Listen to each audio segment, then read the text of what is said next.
یہ چیز اللہ نے انسان کو تعلیم کی ہے۔ اب ظاہر ہے کہ خلافت ہو، امامت ہو، امارت ہو، یہ الفاظ مختلف ہیں لیکن باعتبار مدلول کے مترادف ہیں، باعتبار مدلول کے مترادف ہیں۔ ان تینوں کا مدلول ایک ہے۔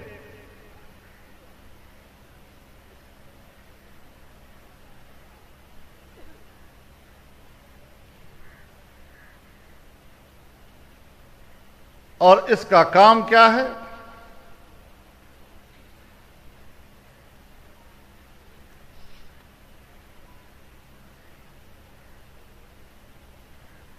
اللہ کے دین کو قائم کرنا۔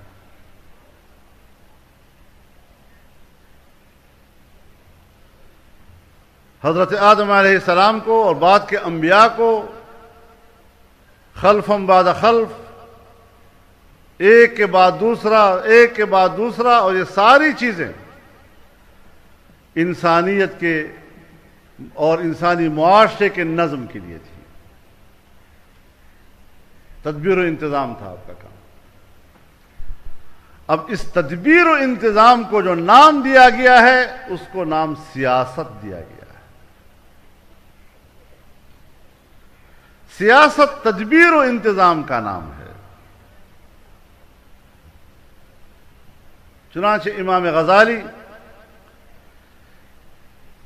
سیاست کی تعریف کرتے ہیں، استصلاح الخلق وارشادهم الى الطريق المستقيم المنجي في الدنيا والآخرة۔ ہم اس کا خلاصہ یوں بیان کریں گے کہ دنیا کی زندگی میں ملی، قومی اور مملکتی زندگی کا ایسا تدبیر و انتظام کہ جو دنیا میں امن و خوشحالی کا سبب ہو اور آخرت میں نجات کا سبب ہو۔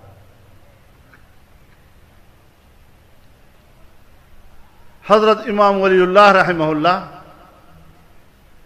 سیاست کی تعریف کرتے ہیں، النظام الصالح لأداء حقوق المخلوق والخالق، ایک ایسا صالح نظام کہ جس میں مخلوق اور خالق دونوں کے حقوق کی ادائیگی ہو۔ اب یہی چیزیں ہیں حقوق انسان، کہ حقوق انسان کا تحفظ ہو تدبیر و انتظام کے ساتھ، یعنی سیاسی عمل کے ساتھ، تو سیاست بھی امر اجتماعی کے لیے ہوتی ہے۔ جناب رسول اللہ صلی اللہ علیہ وسلم نے فرمایا، کانت بنو اسرائیل تسوسهم الانبیاء کلما ہلک نبی خلفہ آخر ولا نبی بعدی۔ بنی اسرائیل کی سیاست انبیاء کیا کرتے تھے، ایک جاتا تھا دوسرا سیاسی نظام کو سنبھالتا تھا، اب آخری پیغمبر میں ہوں اور میں نے اس سیاسی نظام کو سنبھالا ہوا ہے، میرے بعد کوئی نبی نہیں ہو۔ ہاں وسيكون بعد خلفاء، میرے بعد خلفاء ہوں گے، فیکثرون، اور زیادہ تعداد میں ہوں گے۔ خلفاء آتے رہیں گے لیکن نبی نہیں آئے گا۔ براہ راست اللہ کی طرف سے وحی مکمل ہو گئی۔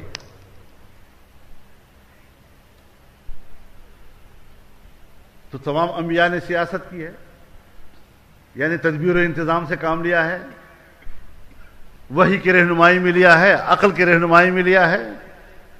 جناب رسول اللہ صلی اللہ علیہ وسلم نے اس پر مہر لگا دی، مکمل کر دیا۔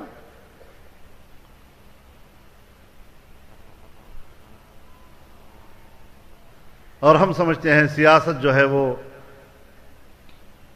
دنیا داروں کی چیز ہے، جاگیرداروں کی چیز ہے، سرمایہ داروں کی چیز ہے، یہ سیاست کرے، مولوی بیچارہ شریف آدمی ہے، اس کا سیاست سے کیا سروکار؟ یعنی شریف آدمی کا سیاست سے کیا سروکار؟ تو جو لوگ سیاست کرتے ہیں وہ شریف لوگ نہیں ہیں؟ اب تو ملک پر حکومت شریفوں کی ہے۔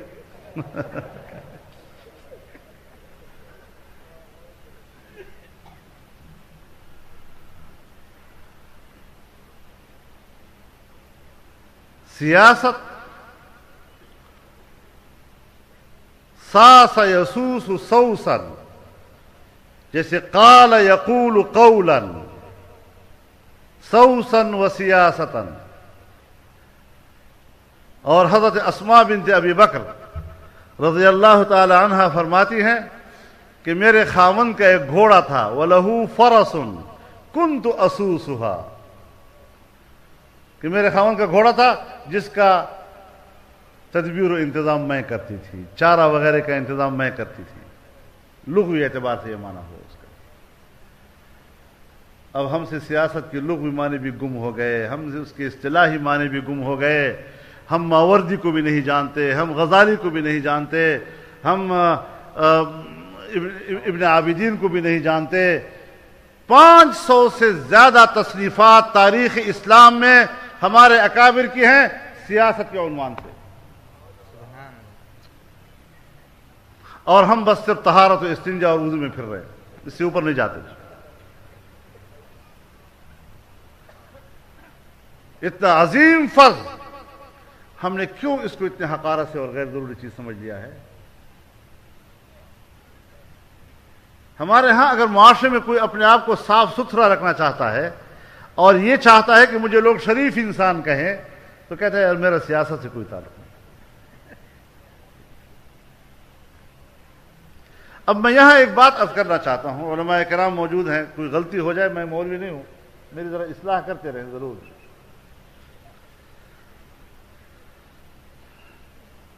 اللہ تعالی نے رسول اللہ صلی اللہ علیہ وسلم کو جو خصوصیت عطا کی پچھلے تمام انبیاء کے مقابلے میں، کہ نہ تو آپ کسی مخصوص علاقے کی طرف مبعوث ہوئے، نہ کسی مخصوص قبیلے کی طرف، نہ کسی مخصوص زمانے کے حد تک، بلکہ قیامت تک تمام انسانیت کی طرف آپ مبعوث ہوئے۔ قل یا ایھا الناس انی رسول اللہ الیکم جمیعا۔ اب تمام انسانیت کی طرف آپ مبعوث ہوئے۔ اب آپ کی امت، کنتم خیر امت اخرجت للناس تأمرون بالمعروف وتنہون عن المنکر، تم بہترین امت ہو جسے تمام انسانیت کی طرف بھیجا گیا ہے۔ لیکن یعنی اس امت کا کام انفرادی معاملات سے آگے نظم اجتماعی کو سنبھالنا ہے انسانیت کے، اور پورے نظم انسانیت کو سنبھال کر آپ کا ذمہ داری کیا ٹھہری؟ تأمرون بالمعروف وتنہون عن المنکر، تم نے معروف کا حکم دینا ہے اور منکر سے روکنا ہے۔ اب یہاں دو لفظ استعمال ہوئے ہیں، ایک معروف اور ایک منکر۔ معروف کے لیے لفظ امر کا استعمال ہوا ہے اور منکر کے لیے لفظ نہی کا استعمال ہوا ہے۔ یہ نہیں فرمایا کہ تم انسانیت کی طرف بھیجے گئے ہو تاکہ تم بھلائیوں کے لیے نصیحت کرتے رہو، واعظ کرتے رہو، التجا کرتے رہو، منت سماجت کرتے رہو۔ فرمایا تأمرون بالمعروف، بھلائیوں کا حکم دیتے رہو، امر کا لفظ ہے۔ یہ نہیں فرمایا کہ برائیوں سے بچنے کے لیے منت سماجت کرو، درخواستیں کرو، التجا واعظ کرو۔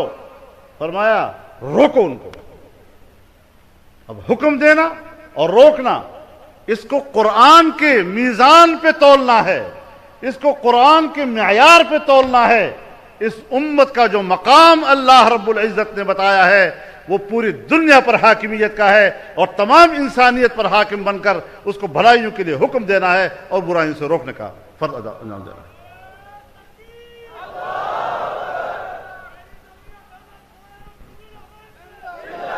اور پھر آگے آپ کو